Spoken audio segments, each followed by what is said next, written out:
late on the review, so I'm doing both 184 and 185 together for Fire Force.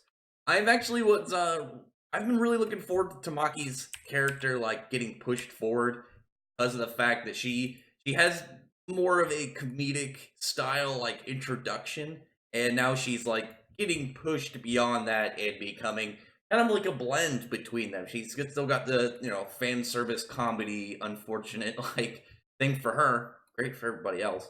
But she's from what we saw in the last like little training arc, she was able to upgrade herself. She became much more combat orientated, and I actually like this like combination between like being able to get her like fan service comedy in there while still being a badass, because she's got a really cool like design for her power, and I think it like fits really well while like mixing the two of them together. And they figured out this character. I think her name was Law. And they figured out her power with like using heat into gold to make magnetism. I knew it was magnetism something. I didn't think it was like telekinesis. I feel like magnetism was the most likely thing. But now that they're like figuring out what they do, and actually do a really sick thing with like what we saw in this right here in this chapter. But I did like her giant fireball. I just thought it was cool her carrying that around, going and clapping on her enemy. Didn't work though. Obviously, that she's uh, heat resistance, and though Tamaki is strong, like it's noted that like her fire isn't like in general based entirely on like high levels of heat. Even says like normally her fire is not even hot enough to melt iron. Hers is much more of just like giving that high level of mobility, increasing like her physical prowess, and seemingly like I feel like it just kind of like gives her a all around like just in general buff. But obviously her largest thing is just agility, mobility. But once they figured out the way that they had to counteract them is take off all the metal in their body. Now these guys are fighting without their pants on. She's in a much better element because she's in a spot where she's less likely to get looted in her unfortunate way, but at the same time she's still able to keep herself relevant in fighting. She's got like a double prong, like you got like that eye candy, but also her being a badass, moving around and getting ready to go after Law. While they're figuring out essentially what they need to do, they need to like mess with her gold gauntlet. They're like, okay, let's gather all these metal parts and we can melt them all together, and then we just need to get in there and get it on her gauntlet. Cover up the gold and hinder her ability for magnetism, which this is really smart. And I like the way that this looks. Like obviously, like a funny way that this all is. It's like she's got like her fiery tail spinning and she's getting sprayed with it. The heat like increasing right around her butt. Probably was like awkward for her, but like you get more of a comedy sensation from this one, I think, than any. Somebody's probably gonna edit, but I just like that layout because it gave, like I said, comedy, good action. Yeah, of course, but I've always taken her moments much more as being funny just because her reactions. But from that, like they're pretty much using what was the thing created dioxygen.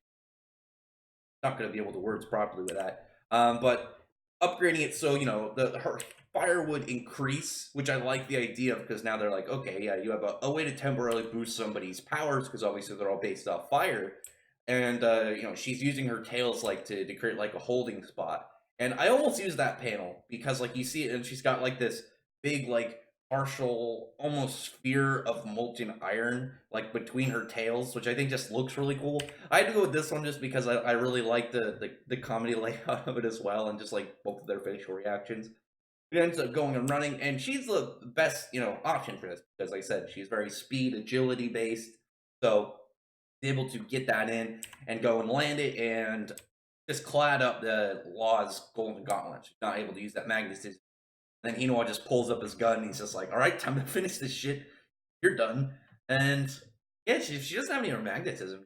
You're just gonna straight probably like shoot her like because they don't really care about killing. They're all set up for it. I'm curious to know when Tamaki's gonna get a further upgraded version of her standard form, because we saw she had like that temporary like boost while she was fighting those two twins, but she hasn't accessed it obviously yet, like willingly. That's like a limit break moment. I'm curious if she can just jump into it, because we already know that Shinra's got his super fire upgrade, and so does Arthur. We haven't seen Arthur in battle yet, but there's obviously the layout of like people pointed that out like the first time that chapter happened is like back when he talked about how like he really wants to slay a dragon. Obviously, in the series, there's not just dragons. Like they could probably figure out a way to make like a one of the infernal demons and just make it into a dragon. But I feel like one like that would be far beyond Arthur's capabilities. So now we just have one of the White Clads being a dude named Dragon the Butcher.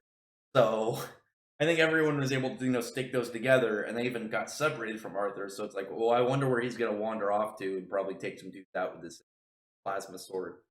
So I am looking forward to seeing how that goes. Like this chapter, at least as two, I was much more interested in the dynamics and talking about like of the fight itself because I like the the way the characters interacted. I really like just Tamaki's display because I'm actually a really big fan of characters who are start out much more silly but are able to become like a level of confidence. Like if you go look at I won't go too much into it just in case you want to check it out. Consomme from Zatch Bell. What's his name? Kabuto from Siren. That dude was awesome. And he started out like a huge coward and got like sick powers from it.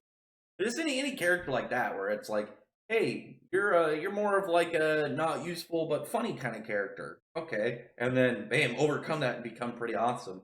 I am interested to see what she has because she's probably going to become pretty powerful. Like obviously, like that upgraded fire form wasn't even complete, so she could probably get something like a full body like fire form like layer over her and be like some like big infernal cat chick. That would be pretty sick. Other than that, comment below. Tell me what you thought about the chapter. Like I said, I wanted to talk about more, but I didn't think there was a whole lot to talk about. Like this one was much more about like dynamics and character interactions, and like it's just some display with this law character. No one really special. Everyone's looking forward to Arthur's fight with the dragon. So we'll see how that goes. And really, I appreciate everyone who's already subscribed. Well, I got part of my outro. I'd really appreciate if you thumbs up the video, from the like button, and subscribe button. Check out my other videos from that. I appreciate everyone who's already subscribed, and I thank you all for listening. Bye.